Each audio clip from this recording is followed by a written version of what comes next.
Hi guys, and welcome again. This is Alex. In this video, we're going to talk about the genocide happening against Banyamulenge people in Eastern DRC. So, the picture you see right now is about women, Banyamulenge women who were killed. So basically, right now as we are speaking, all the Banyamulenge Tutsis, they are in the concentration camps, just like the Jews in during Hitler time in during the Second World War. So this is what's happening.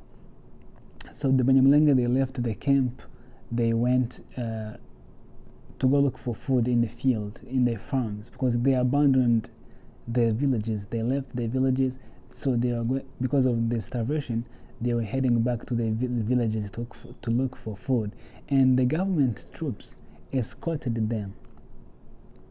So the government troops went along with them, and they went all the way to the farms. After arriving there, the area was surrounded by rebels, by the Mai Mai rebels, the one taking credit for killing Banyamulenge, which they are not actually the one. They are being used by the government to kill Banyamulenge. So after they arrived, they were killed, and the government troops, they went with them. So they were killed. Some people, they are saying they were actually killed by the Congolese government. So they were killed, and then the other ones, they ran away. And then the 4 women that were captured, they were raped, and then they were killed inhumane. They cut their arms, they separated the arms, their legs. So basically, what you are seeing the picture is just the human body parts put together, and that's how they killed them. Very, very terrible death. So they killed 4 women and another man who went to look for them. Before other people went to look for them, he was also killed. So they killed 4 people. So this is very, very terrible kind of killings. Very inhumane, cutting all human into pieces, chopping human into pieces. The last time things like that happened was the genocide against the Tutsis again in Rwanda in 1994. So that's where we were seeing people cutting people in machetes in 2 pieces. This is what's happening again. So 2 days later, the Banyamulenge, they went to look for those people. They went again with the FRDC, and then the FRDC had to talk with the rebel first. So they sent troops to go talk to the rebel. Instead of fighting them and killing them, they actually went to talk and ask them, hey, where is the bodies? So, and then the rebels showed the government the bodies, and then they brought the bodies to the people. So, and that's how you see the people carrying the bodies. So those are the civilians who went with the soldiers. So after arriving by the camp, they protested by the MONUSCO, or the United Nations peacekeepers in Minembwe. So they protested, and then after that they had the funerals. Like yesterday, that's when they had the funerals. So this took place like on the 17th, and today is the 20th. So it's been 3 days since this tragedy happened. So that is what's happening. The picture you see here is about the Banyamulenge protesting with the bodies against the killings. And these are the names of the victims. So those are the 3 women who were killed. And number 1 is Nsasirwa, Mutarutwa, and the 3 Nyiramwiza. Those are the 3 women who were killed in inhumane way. And this is the funeral. So the next picture, as you can see, people are very sad for this tragedy that took place. So let's now talk about what's really happening. What's the cause of all this?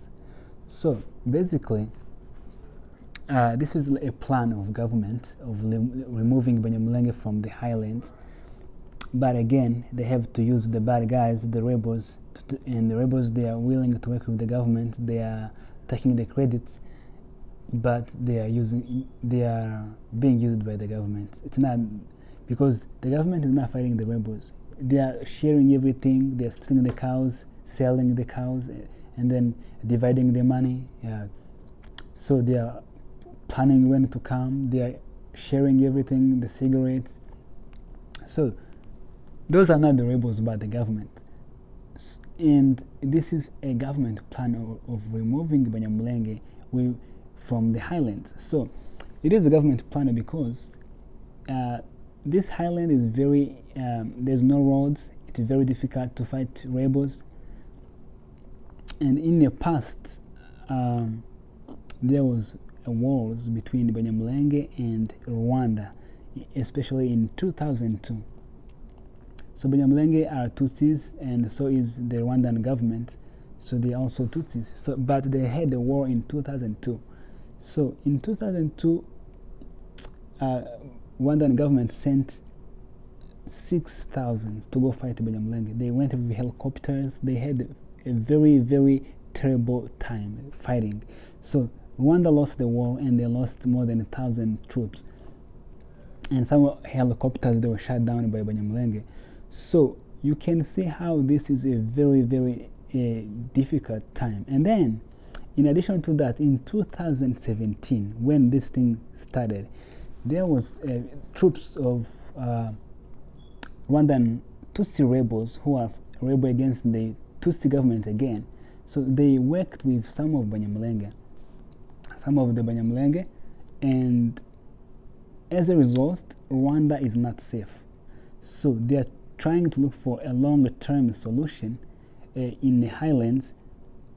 And Kagame, but in May 2000, last year in May, Patrick Nyamvumba, a general from Rwanda, went to Kinshasa to give Felix Tshisekedi a proposal for this proposal of removing Banyamulenge from the highlands, because he said this is the only way we can have a long-term peace in the area, because it's very difficult to fight the rebels who are living with the Banyamulenge or working with the Banyamulenge. So because of that, that's when Rwanda decided to give FRDC this proposal. And Felix is someone who is like Rwandan. He is doing everything just to be peaceful.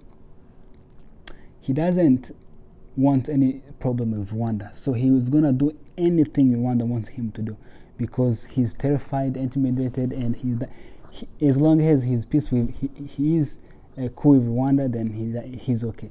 He doesn't care if Rwanda right now has troops in Eastern DRC all over, everywhere. So they've been killing the FDLR rebels, and then FRDC will take credit saying that we killed the rebels, we killed so and so. So they are taking credit, but it is actually the Rwandan troops on the ground. They are doing whatever they want in Eastern DRC. And Felix is okay with that, as long as Rwanda is not fighting his government. So this is what's happening. So basically, Banyamulenge have resisted. They don't want to leave their home. And if there's Banyamulenge supporting Rwandan rebels, go fight those Banyamulenge and those rebels. Leave civilians, women, children, leave them alone. So we are tired of this. But again, the sad thing is that the current general who is in Minembwe right now is the Banyamulenge, where all those things taking place. But the sad thing is that he's the one who was taking a weapon away from the civilians who are defending themselves. So he has arrested so many Banyamulenge. He has arrested, took a weapon from them to prevent them from defending themselves. So this is a proof that this is a government plan. Even though the Mai they are taking credit, but this is the government plan. The fact that some of the they are sending the Banyamulenge who are willing to work with the government in this plan. So this all shows that it is a plan, and they are working with the government. So this is a plan, and they are now complementing the plan.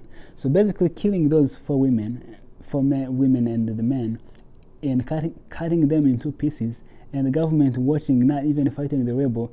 It's all sending a message to Banyamulenge that we are not with you. The government is saying that we are the one killing you. We are not. We don't care about you. We are here to you better get out of this area. So it's a message sending to the government the government is sending a message that we don't care about you. That is what the Congolese government is telling the Banyamulenge. So this is pretty much what's happening. So leave your comment, your message. Let's see what you think. But this is the Congolese government. It's not the Mai Mai as they claim. They are being used, and taking the credit for the massacre, but they are not the one committing the massacre. Okay, guys, that's all for today.